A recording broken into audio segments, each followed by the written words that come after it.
Maintenant, Président William Ruto. Positive attitude, innovation, vision is you. Here we are. So when I came 10 days ago to see you, I got two messages from you. First, that we need a positive agenda. And Africa has the potential to provide, as you told me, the solutions to this crisis, that it can inspire all of us. And secondly, you told me that the fight for a livable planet is a marathon, not a sprint. But at the same time, I can tell you that we have to run very fast now. So we should push this agenda here in Paris, including, and we have to push more than we can, because, as you will say, we will have an historic Africa Climate Action Summit in Nairobi in September.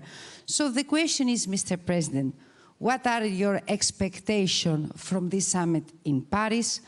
How we can go forward all together, so when we will come in Nairobi, we have less job to do. Thank you.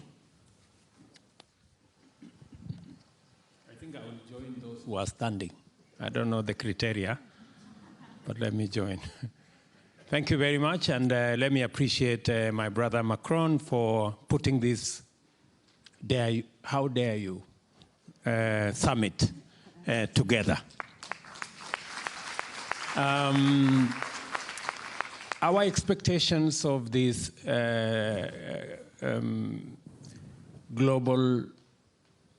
a new global financing pact. What is our expectation? From the perspective from where I come from, we've had the testimonies from my dear sister Motley, from the Prime Minister of Pakistan, from the Sahel, from what is happening in Malawi, in Zambia, in Mozambique, what's happening in the Horn of Africa where I come from. We've lost millions of livestock because of drought. So climate change is real, no doubt. We're living through it every day. From where I sit, we need, out of this summit, we need two outcomes. Number one, we need to agree on how do we get emergency liquidity, number one. How do we deal with debt that is saddling many developing countries? And how do we get additional money in the context of what Motley said in the morning, urgency and skill? Those two things we need just to answer. In my very respectful submission, I believe we should not leave this conference until we agree on what we are going to do to get many countries in the global south to at least be in a position to have a conversation by sorting out their immediate issues.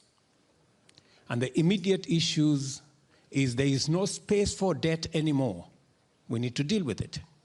We need emergency liquidity in the context of where we are today, coming from the pandemic, getting into the war in Europe and getting into the climate change situation, the many crises we have to sort out. What do we need to do urgently? The proposal I make is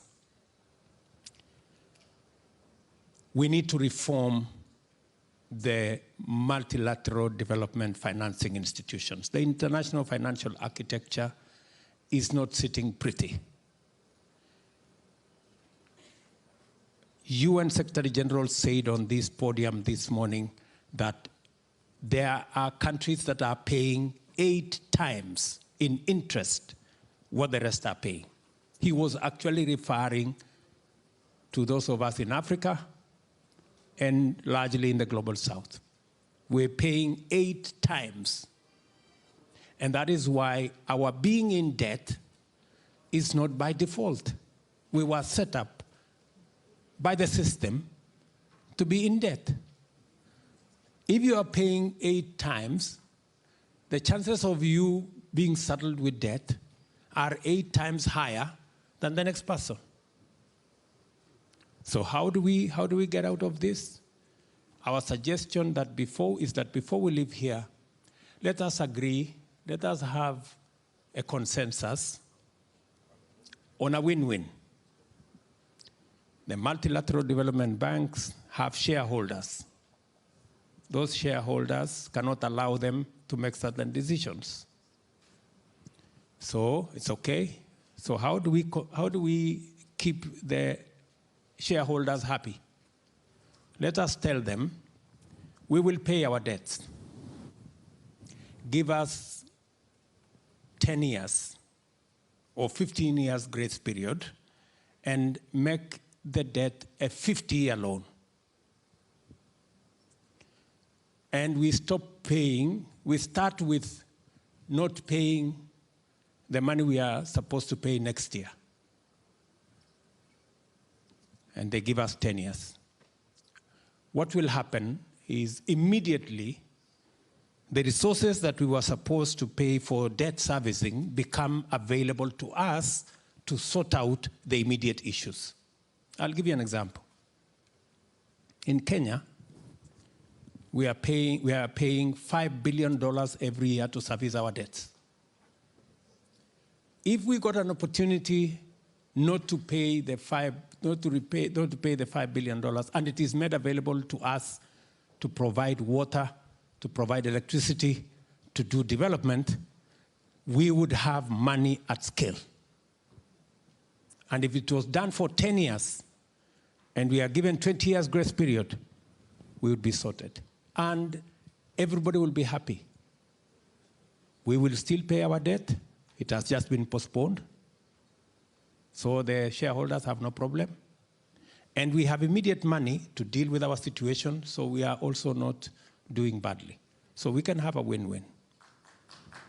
Hopefully, before we leave here, we have that agreement.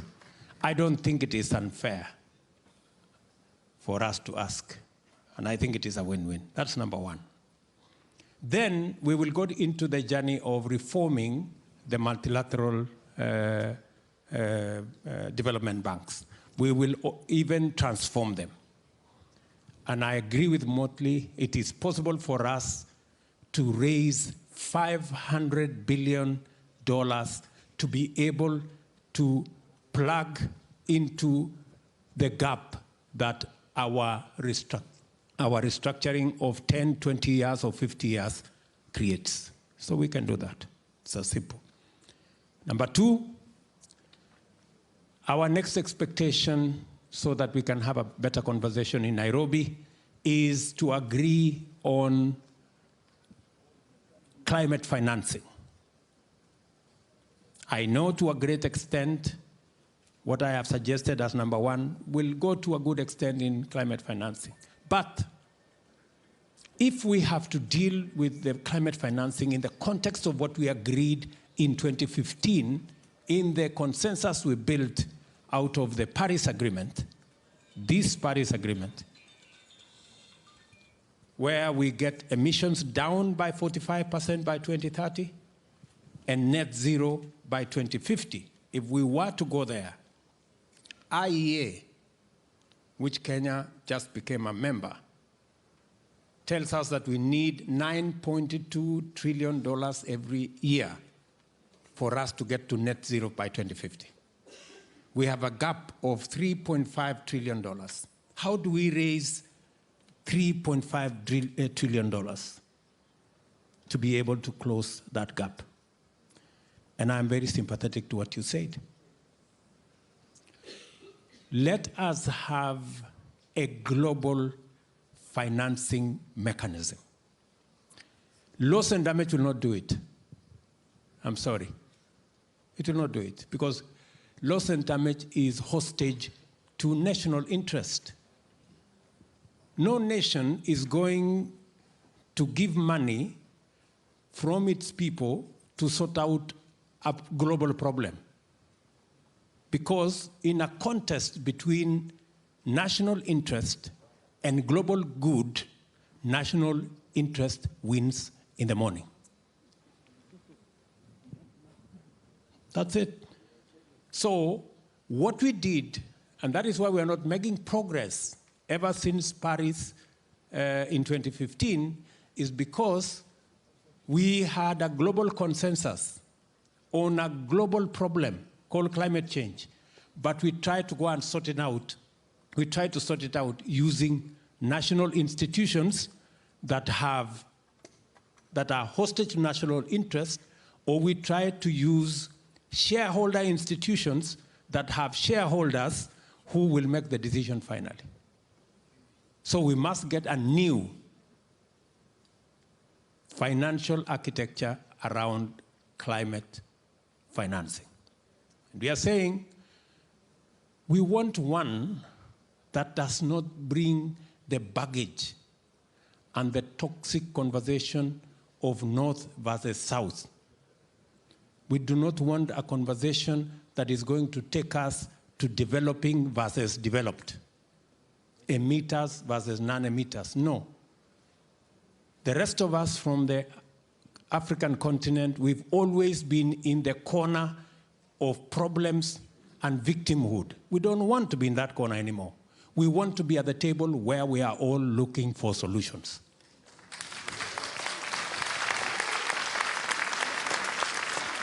That is why we are in this conference. We have not come here to complain to anybody. We've come here because we want to look for a solution. We want to come up with a win-win. How are we going to arrive at a win-win? We already have suggestions on the table. IMF has proposed what they call carbon flow tax. The only challenge they have is that they have said it must be ratified by every country. I have a problem with that. We can have a carbon tax that is agreed as a treaty, and there is a way we can agree on it. The European Parliament have agreed on the financial transaction tax. We do not want to be the business of the Europeans. We want a global financial transaction tax where even us from the African continent, we pay. We want to pay. We do not want others to pay for us.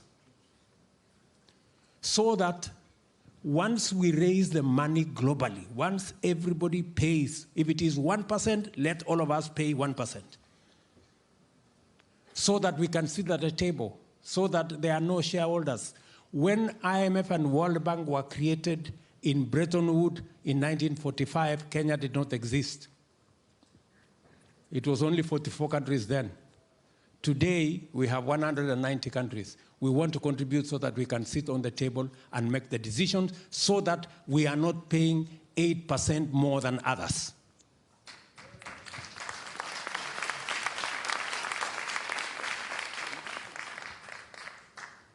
Let us agree to pay the aviation tax. We have no problem. Let us agree on the shipping tax, and we want to pay.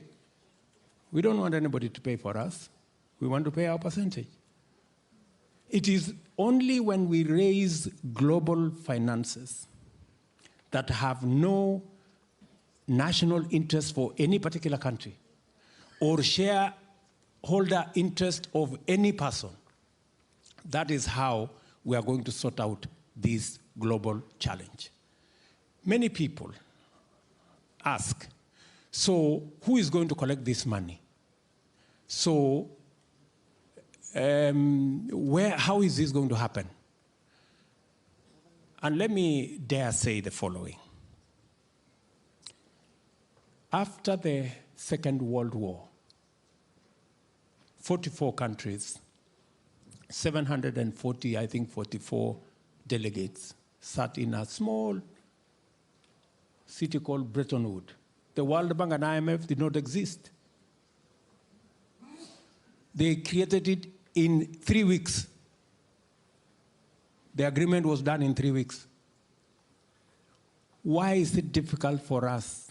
Because there was, the whole of Europe had been destroyed. And so it was urgent and it was important for a decision to be made. Are we saying the crisis that we are going through, including what we just heard from the Prime Minister of Pakistan, is not serious enough for us to agree on a global financing mechanism that sorts out climate change as a problem that is affecting all of us?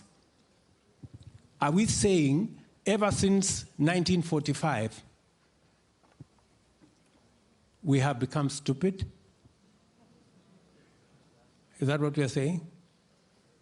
Or we have become less human, that we have no more feelings about what's going on?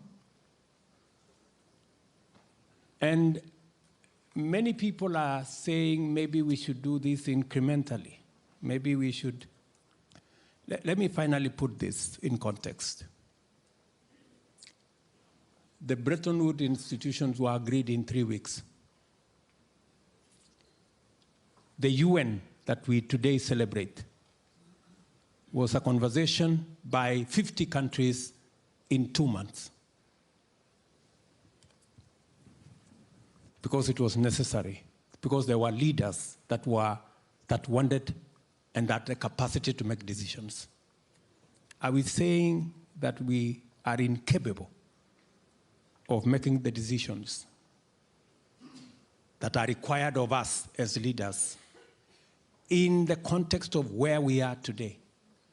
I dare say between Paris and Nairobi, we have more than 3 weeks that were necessary to form the World Bank and IMF. We have more than 2 months that were necessary to agree on the UN Charter. We have actually 3 months. So my expectation is that we will agree in Paris and we will conclude in Nairobi.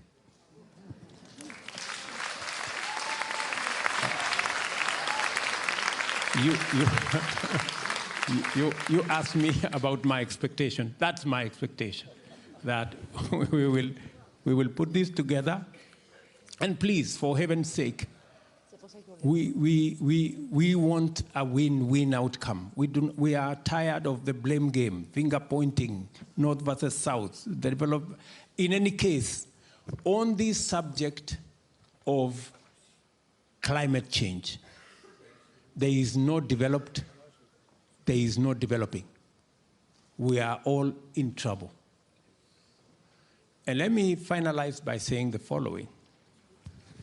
And that is why it is necessary and urgent for us to make the decision now, is that we are not in the right trajectory. When we agreed in Paris in 2015 to reduce emissions by 45% by 2030, what has happened?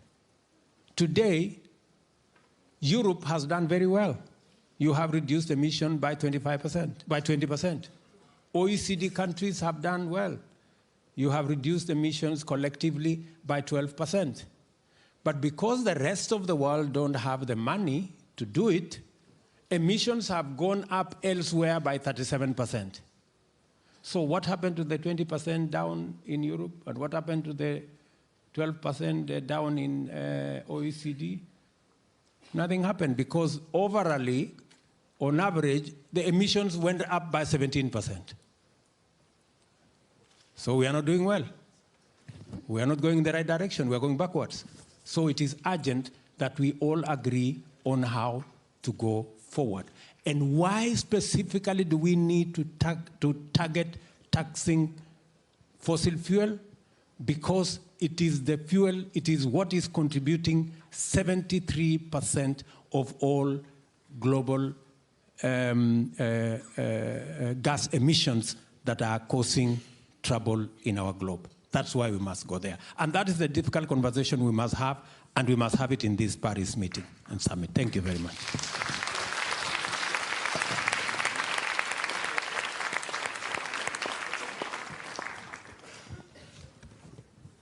I think that President Ruto brought it all home. The reality is that we're all in this together. And our failure to recognize that, or to recognize that each person must share the burden, each country must share the burden. We have to transform how we live, we have to transform how we do business. And the ball now is in the court of each of these countries. The political will has to be there to instruct our directors wherever they're found in the multilateral institutions, and we need to talk truth to our populations. This world is in trouble. And unless we rise to the occasion, we will sink together. Thank you.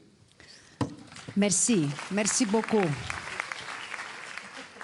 The political will is here. We are sure. And also the positive attitude, because we have a lot of things to do, and we have to be positive also. This is, the stress is a lot. We see that the younger generation, they worried about their future, about the globe. So absolutely, you have right, President Ruto. The challenges are global, but also the solutions are global. So thanks very much. And I think that